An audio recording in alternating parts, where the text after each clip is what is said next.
Hello good morning friends, welcome to ARSSR classes. Class 10th के students के लिए मैंने एक रिवीजन सीरीज चालू करी थी। तो मेरी लास्ट वीडियो में आपने देखा था चैप्टर फर्स्ट में किस टाइप के क्वेश्चंस पूछे जाते हैं। तो आज अपन पढ़ने वाले हैं चैप्टर 2 पॉलिनोमियल यानी बहुपद। इस चैप्टर से किस टाइप के क्वेश्चंस आते हैं, उनको कैसे सॉल्व करना है, कितना आपको इस चैप्टर में फोकस करना है, आइए देखते हैं। सबसे पहले आपको ध्यान रखना है चैप्टर जो है RBSE में 4 मार्क्स का है, 4 मार्क्स का है। 3 क्वेश्चन आएंगे, 1 मार्क्स के 2 क्वेश्चन और 1 क्वेश्चन आएगा 2 मार्क्स का। तो जो बेसिक इसका जो स्ट्रक्चर रहता है पॉलिनोमियल का, इसका वो होता है ax² plus bx plus c। ये है क्वाड्रेटिक पॉलिनोमियल का फॉर्मेशन। इस क्वाड्रेटिक पॉलिनोमियल के फॉर्मेशन में आपको क्या देखना होता है, इसके जीरोस फाइंड करने होते हैं। जो भी क्वाड्रेटिक पॉलिनोमियल दे रखा है, इस क्वाड्रेटिक पॉलिनोमियल में आपको इसके जीरोस फाइंड आउट करने हैं। जीरोस फाइंड आउट करने के बहुत सारे मेथड है। अपन मेथड यूज करेंगे मिडिल टर्म स्प्लिटिंग, मतलब कि गुणनखंड विधि द्वारा सरल करेंगे। उसके बाद सरल करने के बाद में आपको इसकी सत्यता की जांच करनी होती है, मतलब वेरीफाई करना होता है कि आपने जो आंसर निकाला इट इज करेक्ट और नॉट। उसके लिए ये मैंने लिखा है। तो एक एग्जांपल के थ्रू मैं आपको समझाऊंगा किस टाइप से क्वेश्चन को सोल्व करना है। क्वेश्चन एग्जाम में इसी पैटर्न से रहने वाला है, नंबर्स चेंज हो जाएंगे। तो जैसा क्वेश्चन था x² माइनस 2x माइनस 8, इसके जीरोस फाइंड करने एंड वेरीफाई योर आंसर। इस टाइप का अगर क्वेश्चन आता है तो आपको क्या करना है, सबसे पहले a b c की वैल्यू लिखनी है इस क्वाड्रेटिक पॉलिनोमियल से कंपेयर करके। a होता है x² का कोफिशिएंट, यहाँ x² के कोफिशिएंट में कुछ नहीं है तो अपने को पता है 1 इसके मल्टीप्लाई में है। ओके, b की वैल्यू होती है x का कोफिशिएंट, वो है -2, और c होता है कांस्टेंट टर्म, वो है -का। A B C की वैल्यू अपन ने लिख दी। उसके बाद नेक्स्ट स्टेप जो होती है वो होती है मिडिल टर्म स्प्लिटिंग, मतलब बीच के पद को तोड़ना। उसका क्या तरीका होता है, कैसे तोड़ना होता है, तो आपको A और C इन दोनों के टर्म का प्रोडक्ट करना है, गुणा करना है। A और C 1 × 8 करेंगे तो 8 आएगा। साइन को आपको नजरअंदाज करना है, साइन को हटा देना है। प्लस है तो हटाओ, माइनस है तो हटाओ। उसके बाद जो प्रोडक्ट आया, जो गुणनफल आया, उसके 2 टुकड़े करने, 2 पेयरिंग करनी। तो 8 के ऐसे पेयरिंग करनी है कि मल्टीप्लाई करने पर तो 8 आ जाए, और यहां पर क्या साइन है, मतलब C जो नंबर है उसका क्या साइन है, माइनस का, तो माइनस करने पर 2 आ जाए। ध्यान से सुनना, A और C का आपको प्रोडक्ट करना है। प्रोडक्ट करने पर जो नंबर आता है उस नंबर के पेयरिंग करनी है। पेयरिंग ऐसे करनी है कि प्रोडक्ट करने पर तो वो नंबर खुद आ जाए, और माइनस मतलब C का जो साइन है, अगर यहाँ प्लस होता तो प्लस करने पर B आ जाए, या फिर माइनस है तो माइनस करने पर भी आ जाए। तो मैंने नंबर लिया 4 और 2, 4 2 = 8 एंड 4 - 2 ये 2, मतलब मेरा पेयरिंग ओके।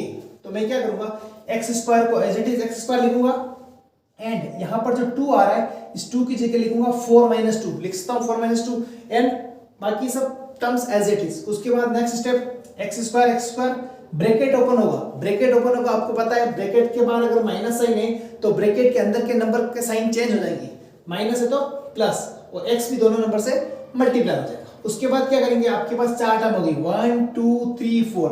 एक्चुअली अपन करना क्या चाह रहे हैं, 3 टर्म जो थी उसको स्प्लिट करके 4 टर्म में कन्वर्ट करना चाहते हैं। फर्स्ट की 2 टर्म में से कॉमन निकालना, लास्ट 2 टर्म में से कॉमन निकालना। x² और x में से x कॉमन आता है, मतलब वेरिएबल यानी चर ओनली x है, x को मनाएगा, नंबर में से कोई कॉमन नहीं आ रहा है। ठीक है, ब्रैकेट लगाइए, x² में से x कॉमन निकालेंगे तो x बचेगा, माइनस का माइनस, 4x में से x कॉमन लेंगे तो 4 बचेगा, ब्रैकेट क्लोज। देन प्लस 4 और 2 और 8 में से अगर कॉमन लेंगे तो 2 कॉमन आएगा नंबर में से, लेकिन वेरिएबल कोई कॉमन नहीं है क्योंकि यहां पर x आ रहा है, यहां पर x नहीं आ रहा है। तो क्या करेंगे, ब्रैकेट ओपन, x का x माइनस 8 में से 2 कॉमन लेंगे 4। आपको यहां पर यह चीज ध्यान रखनी है, ये ब्रैकेट और ये bracket always should be same, हमेशा समान होना चाहिए। x - 4 वापस दोनों में से कॉमन आ जाएगा, तो यहां बचेगा x और प्लस का 2 विच इज इक्वल टू 0। अब 2 ब्रैकेट मल्टीप्लाई में इक्वल टू 0 आ रहा है, तो आप इन दोनों को इक्वल टू 0 कर दीजिए। x - 4 is equal to 0, x + 2 is equal to 0। यहां से x की वैल्यू निकालिए, माइनस का 4 हो जाएगा तो प्लस का 4, प्लस का 2 हो जाएगा तो माइनस का 2। ये जो 2 वैल्यू है ये है इस क्वाड्रेटिक पॉलिनोमियल के जीरोस, मतलब दी गई द्विघात समीकरण के शून्यक है। इस शून्यक में पहला वाला शून्यक अल्फा, दूसरा वाला आपका शून्यक बीटा कहलाएगा। अब क्या करेंगे आप, अल्फा बीटा जो शून्यक आ गए, जो जीरोस आ गए, इनका वेरिफिकेशन करना है। वेरिफिकेशन करने के लिए आपको क्या रखना है, एक तो होता है सम ऑफ जीरोस मतलब शून्यांकों का योग, और निकालने का फॉर्मूला होता है माइनस बी अपॉन ए, मतलब जो भी क्वाड्रेटिक इक्वेशन दे रखी है, द्विघात समीकरण दे रखी है, उसमें माइनस बी अपॉन ए करेंगे तो शून्यांकों का योग आ जाएगा। और प्रोडक्ट ऑफ जीरोस यानी कि शून्यांकों का जो गुणनफल होता है वो होता है सी अपॉन ए, तो इसमें सी और ये दोनों डिवाइड करेंगे तो प्रोडक्ट ऑफ जीरोस हो जाएगा। तो अपन सत्यता की जांच यानी कि वेरिफिकेशन करते हैं, तो अल्फा प्लस बीटा अपन निकालेंगे, शून्यांकों का योग निकालेंगे पहले। तो शून्यांकों का योग निकालने के लिए अपन क्या करेंगे, जो आपने शून्यांक यानी कि जो जीरोस आपने निकाले थे उनकी सम करो, तो 4 माइनस 2, क्योंकि माइनस का इसलिए माइनस करना पड़ेगा, 4 माइनस 2 इज 2। एंड फॉर्मूले से अगर देखें शून्यांकों का योग यानी sum of zeros minus B upon A होता है, तो माइनस फॉर्मूले का एंड बी की वैल्यू यहाँ पे आ रही है माइनस का 2 अपॉन ए आ रहा है 1, minus minus plus 2 divide by 1 is 2, यानी आप बोल सकते हैं दोनों ही कंडीशन में सम ऑफ जीरोस इक्वल है। फिर आप निकालेंगे प्रोडक्ट ऑफ जीरो यानी कि शून्यांकों का गुणनफल, वो निकाला जाता है, इन दोनों का प्रोडक्ट यानी कि गुणा करना है, 4 2 8 माइनस का 8, और फॉर्मूला होता है सी अपॉन ए, सी आ रहा माइनस का 8 upon 1, minus 8 upon 1 is equal to minus 8। इस कंडीशन में भी दोनों आपस में इक्वल है, इसका मतलब अपन ये कह सकते हैं कि ये वेरीफाई हो गया है, अपना आंसर करेक्ट है। ये क्वेश्चन आपके आने वाला 2 मार्क्स का बहुत ही सिंपल क्वेश्चन है, इसमें नंबर डिजिट आगे पीछे हो सकती है, बाकी करने का तरीका सेम है। तो 4 नंबर के क्वेश्चन में जो 2 क्वेश्चन आने वाले हैं 1 मार्क्स के, और 1 क्वेश्चन आने वाला 2 नंबर का। तो 2 नंबर वाला क्वेश्चन तो मैंने आपको पूरा समझा दिया, इसमें नंबर चेंज हो जाएगा, कुछ भी चेंज नहीं होने वाला, उसके अलावा बाकी सेम पैटर्न रहने वाला है। अब अपन देखते हैं जो 1-1 नंबर वाले जो क्वेश्चन आने वाले हैं वो किस टाइप के आएंगे, उसको कैसे करना है आपको, बहुत ही सिंपल चैप्टर है, फर्स्ट एंड सेकंड 4-4 नंबर यानी 8 मार्क्स को आप इजीली गेन कर सकते हैं। तो आइए देखते हैं।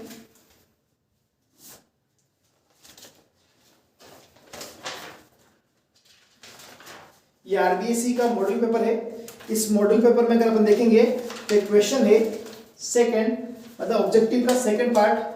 जो क्वेश्चन आया था, पी एक्स एक पॉलिनोमियल है, इस पॉलिनोमियल में आपको दे रखा है x square minus 2x minus 15 एक पॉलिनोमियल है।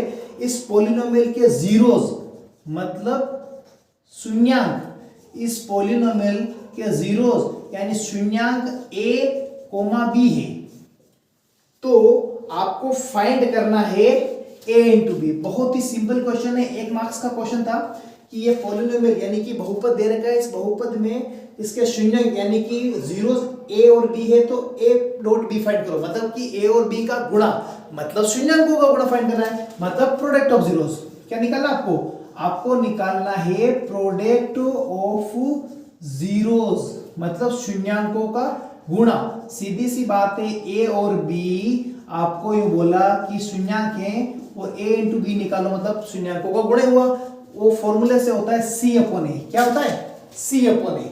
तो c क्या है? c होता है कांस्टेंट नंबर। क्यों? क्योंकि क्वाड्रेटिक इक्वेशन होती है ax square plus bx plus c। c क्या आ रहा है? माइनस का 15 अपॉन a कितना है? 1, तो minus 15 upon 1 is equal to minus 15। बहुत ही सिंपल क्वेश्चन है, बहुत ही छोटा क्वेश्चन है और मार्क्स अर्निंग के लिए बहुत ही अच्छा चैप्टर है। ये आपका 4 मार्क्स में से 1, 1 और 2, तो 2 वाला हो गया, 1 वाला हो गया। एक 1 मार्क्स का क्वेश्चन और आया है, वो अपन देख लेते हैं किस टाइप का है।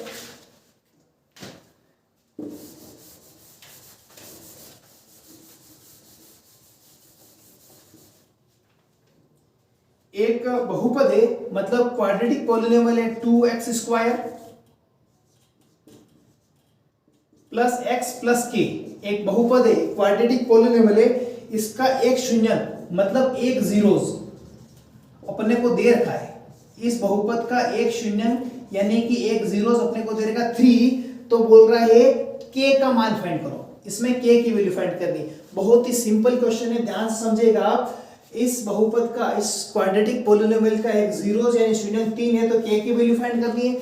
तो क्या करना है आपको, ये चीज ध्यान रखनी है। अगर इस क्वाड्रेटिक पॉलिनोमियल का जीरोस अगर एक गिवन है तो ये जीरोस अगर मैं x की जगह रखूंगा तो इस पूरे की वैल्यू 0 हो जानी चाहिए। तो अपन क्या करेंगे, x की वैल्यू रखेंगे 3 और इक्वल में 0 कर देंगे। क्यों, जीरोस का मतलब यही होता है इस पूरे की वैल्यू ये 0 बना देगा। ठीक है, 3 का स्क्वायर हुआ 9 plus 3 plus k is equal to 0। 9 two 18 plus 3 plus k is equal to 0। 18 plus 3 21 plus k is equal to 0। तो k की वैल्यू यहां से आती है माइनस का 21। तो ये 4 नंबर का जो चैप्टर था बहुत ही सिंपल है। 3 टाइप के क्वेश्चन थे, एक 2 क्वेश्चन थे 1 मार्क्स के, एक क्वेश्चन आपका था 2 मार्क्स का। बहुत ही सिंपल क्वेश्चन है, बहुत ही सिंपल चैप्टर है। तो इस तीनों क्वेश्चन को आप अच्छे से देखिए, समझिए, और कुछ कंफ्यूजन होता है तो आप कमेंट बॉक्स में मैसेज जरूर ड्रॉप कीजिए। नेक्स्ट क्लास आपकी जो होगी वो होगी चैप्टर 3 यानी कि लीनियर इक्वेशन इन 2 वेरिएबल के इंपॉर्टेंट क्वेश्चन से रिलेटेड। Thank you.